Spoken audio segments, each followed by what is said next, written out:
And I ask you to look in the mirror and ask yourselves, what are you doing in this time of great challenge? To break down how they had to get women to see men as the enemy.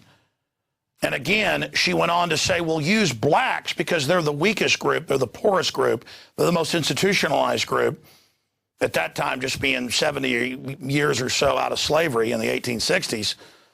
She said, what we'll do is just like we had the old system of the women were brought into the house. You're getting the big secret of feminism right now. Just like the house slave was always a woman and the men were kept out in the barn and weren't allowed to read or write, we're going to set women up as the minders of society again. There's actually Roman handbooks on this from 2,000 years ago where they talk about, with white slaves at that time, mainly from Western Europe, you bring in the slaves, you kill a couple of the men in front of the women, you even kill some of the kids, and you tell the women, it's your job to keep these men in line or we're going to kill all of you. And they found that women, believing they were protecting people, would become incredible oppressors and tattletales over the men. And then within a few generations, they started enjoying the oppression and didn't even do it to, quote, protect the men. And I was reading about how they retranslated those Roman documents from Latin into French and then into English by the 1820s or so in the sugarcane plantations. I'm giving you history here. Heavy truth, folks. The sugarcane plantations of the Caribbean, they would bring a ship of slaves in. Already half of them on average from Africa would have died in the trip over because they didn't really feed them from Africa. And they'd get them off the coffin ship, and then they would kill the most well-spoken, obvious leader, just from body language and things, of the blacks that was alive in front of the women. They'd beat their brains out, or they would hang them. And they'd tell the women, we're going to kill all your male children if you don't keep everybody in line. Is that understood? And they found the women would do whatever they were told. So that's where you get the mammy in all the Three Stooges movies and stuff, bossing the black guys around, and in all the old movies that are still, representing what really happened in history, where the black woman is in charge, and she's got the big mammy outfit on, Aunt Jemima, and she's in there telling those black men, you do what you're told. In fact, in this culture, it got so dominant that my father, when he would pick cotton, and he did pick cotton, even though he came from a middle-class family, he was sent out to pick cotton, that he would go out and pick cotton on adjacent farms, and that they had groups of black people out there picking the cotton. And do you know who the bosses were? Giant, powerful black women. And they were even bossing the poor whites around. Now, that's what my dad grew up in East Texas. And my dad's only, 63 years old, okay? My dad grew up with a black woman foreman telling the poor whites what to do. Now, that is that culture, ladies and gentlemen. And I've read in the history diaries about breeding programs in this country where they would actually single out the most aggressive, largest black women. This goes back 200 years. You can look this up. This is the history you're not supposed to know, to be the dominant people. So that's all Katy Perry and all this is. That's what feminism is. In fact, there's Margaret Sanger to the KKK. Show them that. That's powerful.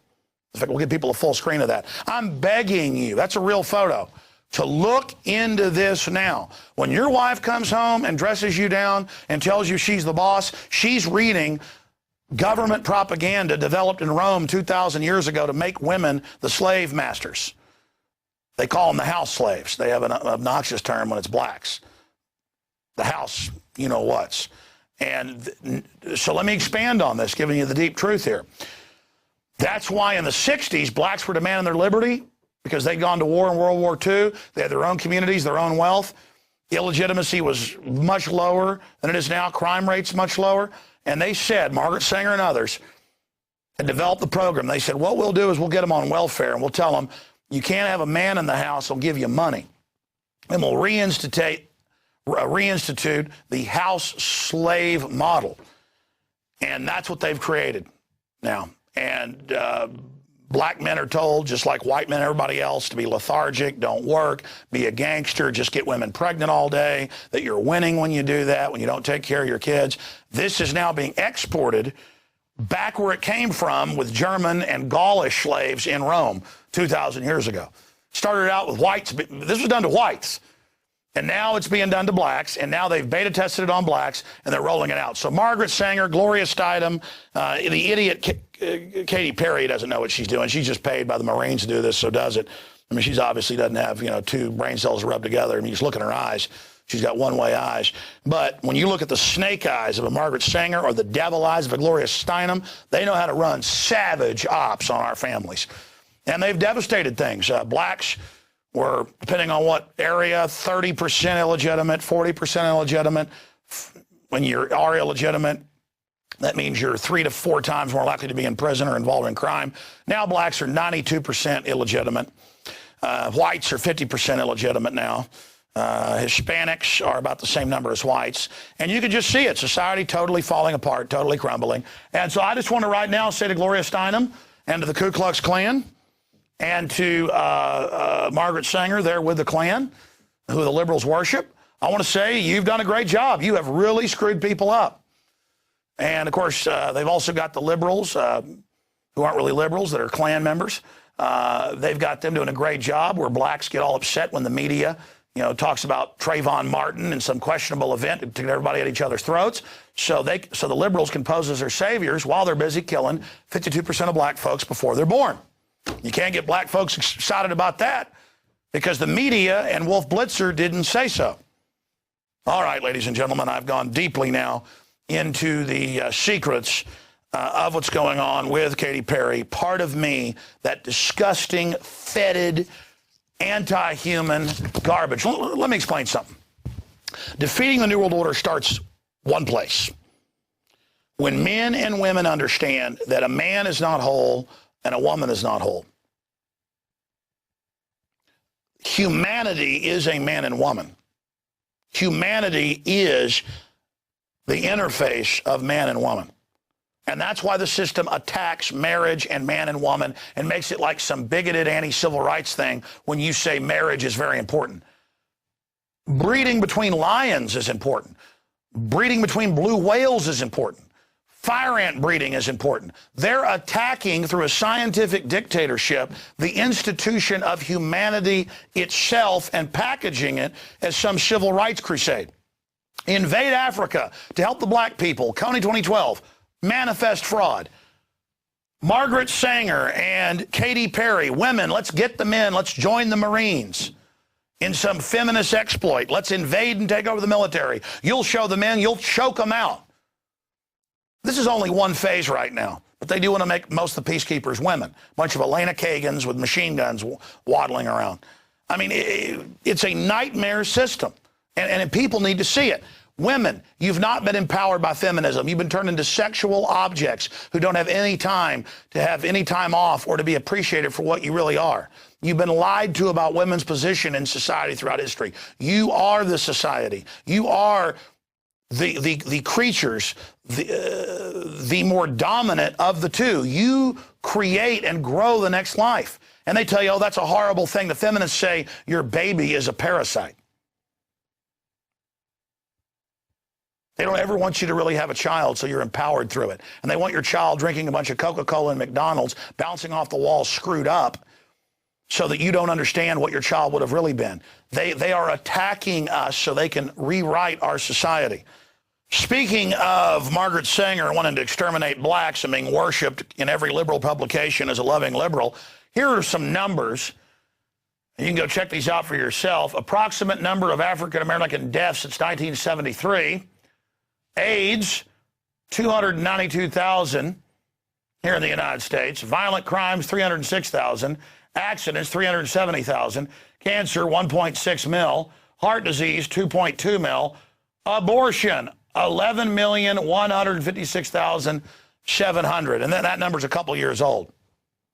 That's through 2001. So, you know, I guess it's probably more like 15, 16 million now if you follow the graphs we've got. And Margaret Sanger said, we got to kill these people. You can pull the quotes up. I just showed you her at the Klan rallies. And by the way, when I did Endgame, I didn't just, and we didn't even end up putting all that in there, but in the research, I had Aaron Dykes write off to the universities to get and to pay to have the actual microfilm photographed, and we showed it on air at the time, to show her actual letters, copies of them, saying, how do we kill these black subhuman weeds? Those are quotes. We pose as liberals, we buy off the black leadership. And they worked out plans to have the black leadership always stir blacks and whites up against each other, pose as their friends. Jesse Jackson, Al Sharpton on the MSNBC, trendy channel. Again, real racists like Margaret Sanger, like, I love you, black. Behind the scenes, murder him, murder him. And again, I come out and cover this, and I've seen folks saying they're black on my YouTube channel when I point out this Trayvon Martin thing is a media hoax. The whole event's a hoax. Whatever the truth is, it's a hoax to get us fighting with each other. And they're like, I knew you were a racist. Good then. Go ahead, okay? Go have a couple more abortions. Kill some black babies. I'm the bad guy.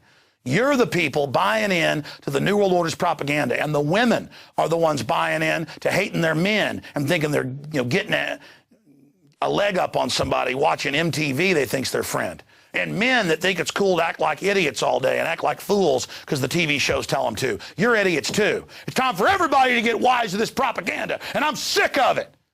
As for the Trayvon Martin situation, it has now come out that he's got a bunch of black friends for years who say that he's not racist, and they come over and watch football and all the rest of the stuff and go to the gym and hang out. That's all on record. And now I saw it on the news this morning.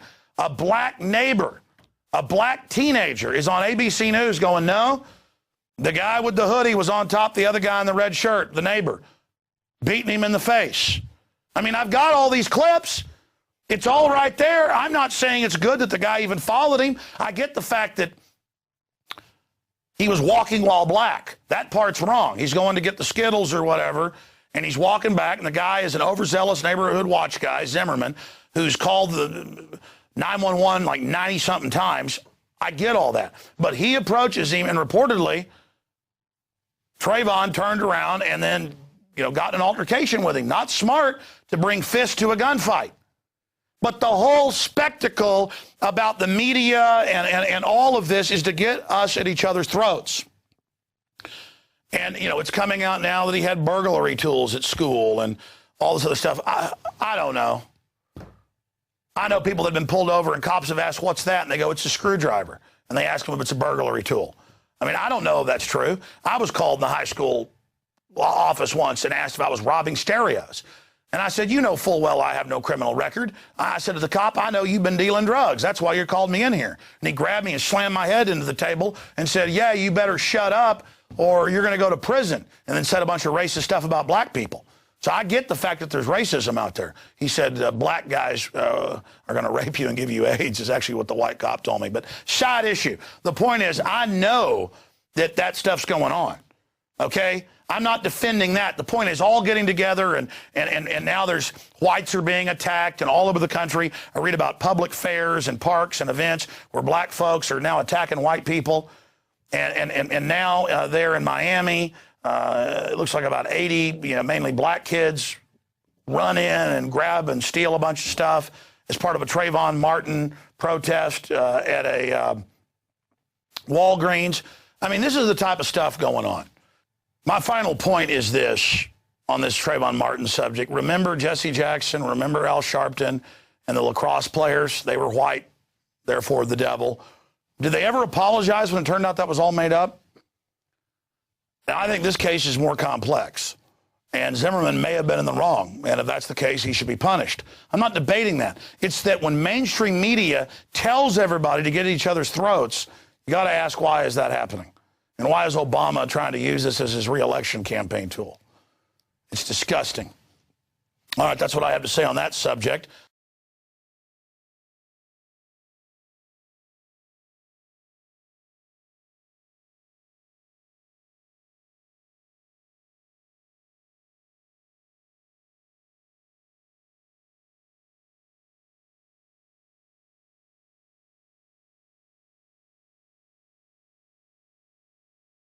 $17.76.